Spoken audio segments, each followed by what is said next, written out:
Paul Treno ng Pawpaw. Patawad kung ikay aking nakagat at natulak.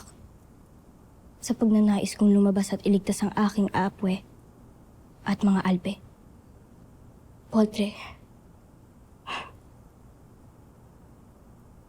Okay na ako. Ang importante sa akin ay yung sinunod mo ako. At yung hindi ka napahamak. Hindi mo pinahamak yung sarili mo.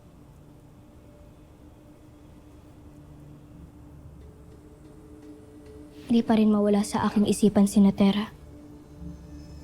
Ano na kaya nangyari sa kanila?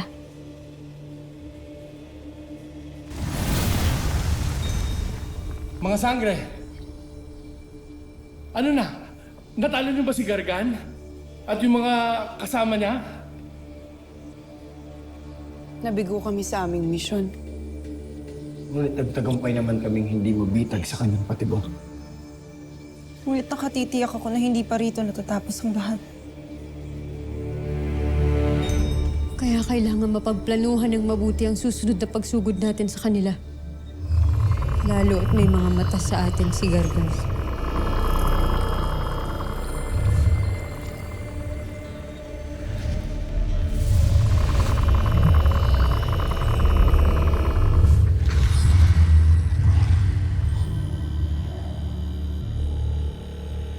Salamat na lamang kay Gaia at nakikita ko pa rin kung nasaan ng mga napustang sangre.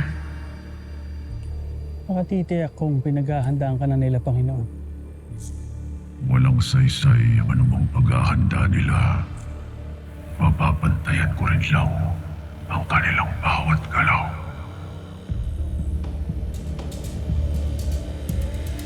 Patawad sa aking nagawa. Sa pagnanais kong magkaroon ng katawan muli, ay nalagay ko kayong lahat sa panganib. Albe, naiintindihan ko ang iyong kagustuhan, ngunit sana ay mas pinag-isipan mong mabuti ang iyong pasya. Ano na ang ating gagawin ngayon?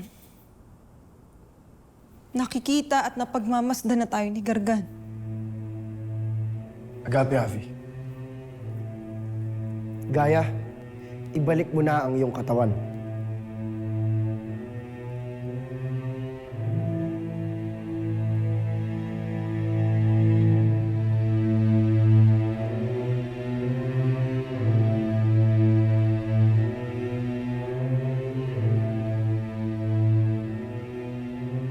Hindi. Ayoko. Ate,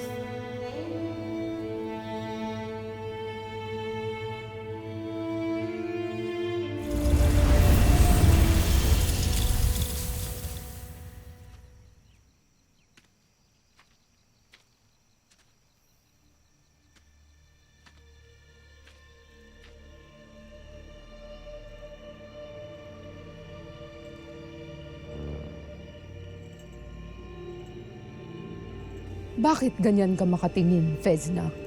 Nais mo bang dukutin ko ang iyong mga mata? Akala mo'y isa ka pa ring reyna kung ika'y makapagsalita. Tanggapin mo na lamang katotohanan, Mitena.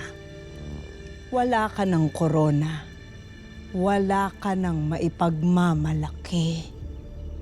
Isa ka na lamang paslit na nangangailangan ng patnubay ng ating Panginoong Hagon. Huwag mo akong minamaliit. Sapagkat ako ay naging tunay na kera, hindi lamang ng Mini-Ave at Lireo, kundi ng buong Encantadia. Samantalang ikaw, sino ka? Isa ka lamang utusan at sunod-sunuran. Nagsalita ang isinilang na sumpa. Sumpang yumanig at nagpanginig sa buong Encantadia. Hindi tulad mo, na isinilang, namatay, at nabulok sa balaak na isang alipin. Na ang tanging ipagmamalaki lamang ang pagiging anino ni Hagon. Warka!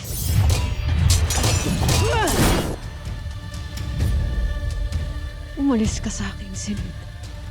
Kundi ibabalik kita sa Balaak.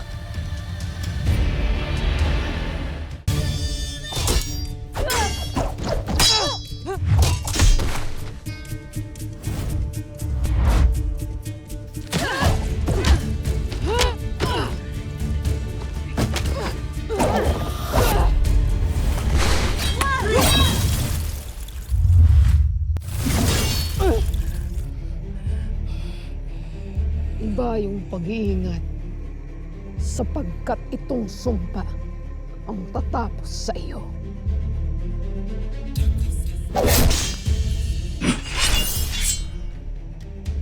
Nanggaling na ako sa Balaak. Kaya't ano pang katatakutan ko? Ikaw ang mag-ingat, Mitena. Sapagkat ako'y nakamasid lamang sa'yo. Pinagmamasdan ko ang bawat galaw at kilos mo. At hindi ako alipin. Mitena, ako ay isang tapat na kapanalig ni Hagorn.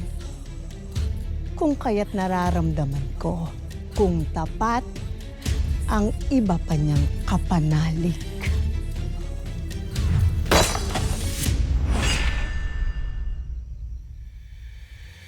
Hindi ako natatakot sa'yo.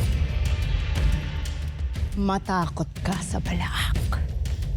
Sapagkat doon ka pupulutin kapag napatunayan kong tama ang aking kutob.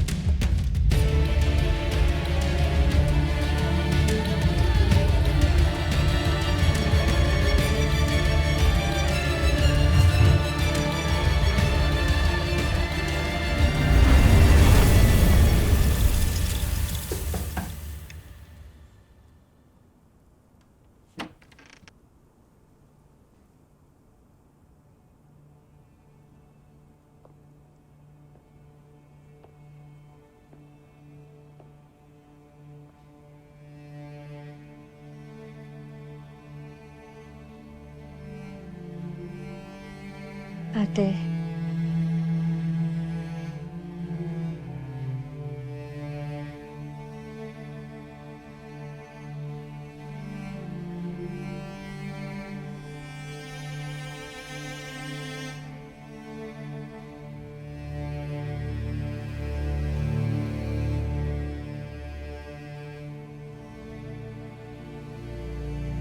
naiintindihan ko na mahirap para sa'yo ang ibalik ang katawan na yan.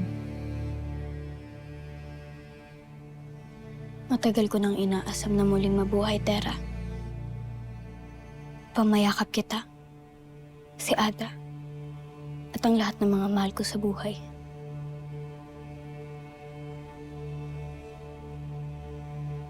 Alam ko.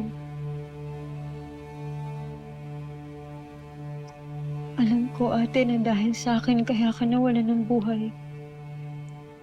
Hindi kita sinisisi, Tera. Mahal kita, aking apwe. Kaya ang nais ko lamang ay may kapiling kayo ni Ada.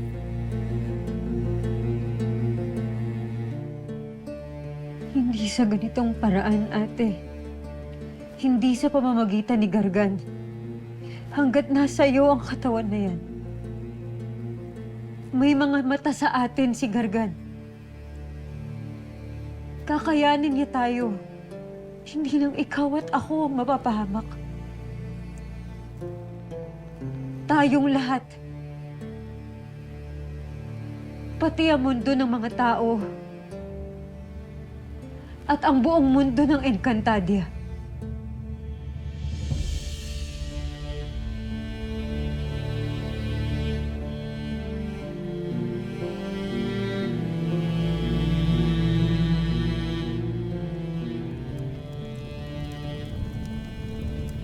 Avisala Eshma, sa inyong pinakitang husay. Hanggang sa muling pagsasanay. Ipagpatuloy niyo lamang ang pagsasanay sa mga susunod na araw. Sapagkat hindi natin alam kung kailan darating ang panganib. At nais ko rin palakasin ang ating pagbabantay sa ating mga muog. Masusunod, mga narama.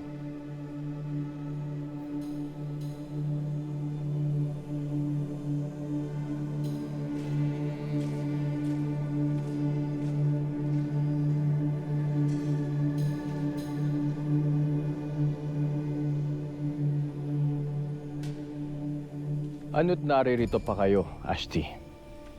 Hindi niyo pa ba nais na magpahinga? Gising pa ang aking diwa. Sapagkat natutuwa ko sa iyong pagpapalakas sa mga kawal. Avisala, Eshma. Ngunit, habang sila ay pinapalakas mo, baka hindi mo namamalayan na sa iyong silid ang kaaway.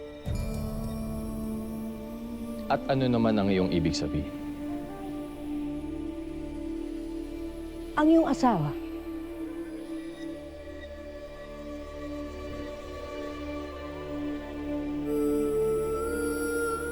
ang mahal na harang. Tila umiibig siya sa iyong kinagigiliwang kawal na si Daron.